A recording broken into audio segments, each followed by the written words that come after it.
ہوگا وہ ابھی تک زمین پر نہیں اترا ہے۔ موجودہ دور میں خانقاہی نظام کو مضبوط کیا جائے، خانقاہوں کے ذریعے نوجوان نسل کی تعلیم اور تربیت کا نظم بنایا جائے۔ ان خیالات کا اظہار بنگلورو میں حضرت لکڑ شاہ ولی کی خانقاہ میں منعقدہ اجلاس میں کیا گیا۔ خانقاہ کے موجودہ سرپرست مولانا سید نعمت پیرا کی صدارت میں اہم اجلاس منعقد ہوا۔ اجلاس میں کہا گیا کہ مشائقین کا مقام کافی بلند و بالا ہے، لیکن عام طور پر سیاسی فائدے کے لیے مشائقین کا استعمال اور استحصال کیا جاتا ہے۔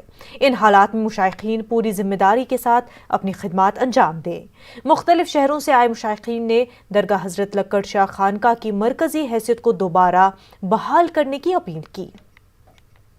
دیکھیے، پہلی بات یہ ہے کہ میرے والد بزرگوار پیر طریقت مولانا شمس الحق صاحب رحمۃ اللہ علیہ 12 سال پہلے یہ کمیٹی بنا چکے تھے۔ اس کے اندر جو ہے کئی بڑے بڑے مشائخین بنگلور کے آئے ہوئے تھے، ان کے اندر کمیٹی بنی اور عہدے بھی دیے گئے، مگر کام نہیں ہوا۔ یہ اصل بات یہ ہے کہ پیروں کو جو ہے صرف الیکشن کے ٹائم پہ استعمال کیا جاتا ہے۔ اسی مسجد میں اسی جگہ پر بنائی ہوئی کمیٹی تھی، اس کو زندہ کرنا ہے اور اس کو دوبارہ اپنے مشن پر قائم ہونا ہے، اس کی مرکزیت کو زندہ کرنا ہے جو ابھی بھی قائم ہے، لیکن اس کی وہ چاشنی، وہ خوبصورتی اس کی ابھی باقی نہیں۔ اس کو واپس لانے کے لیے جتنی کوششیں ہو سکے اتحاد و اتفاق کے ساتھ مشائخین، علماء کرام اور تمام جو ہے عوام کے سامنے اس کی مرکزیت کو ثابت کرنا ہے۔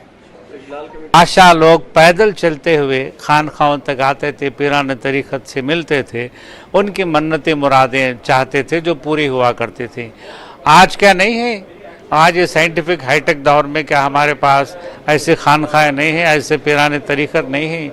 آج جو اس خانقاہ میں بیٹھیں گے، یہ غوث پاک کے آل کی خانقاہ ہے لکڑ شاہ، اس کو ہم خانقاہ نظام کو انشاءاللہ لوگوں کے سامنے اجاگر کریں گے۔ خانقاہی نظام کو دوبارہ تجدید کیا جائے، اسے ایک نیا پن دیا جائے، تو میرے خیالات یہ ہیں کہ خانقاہی نظام جو ہے آج، کیونکہ خانقاہوں میں معتدل دینی اور دنیائی تعلیم پڑھائی جاتی ہے اور وہاں پر جو ہے انسانیت کی تعلیم کی اہمیت ہے،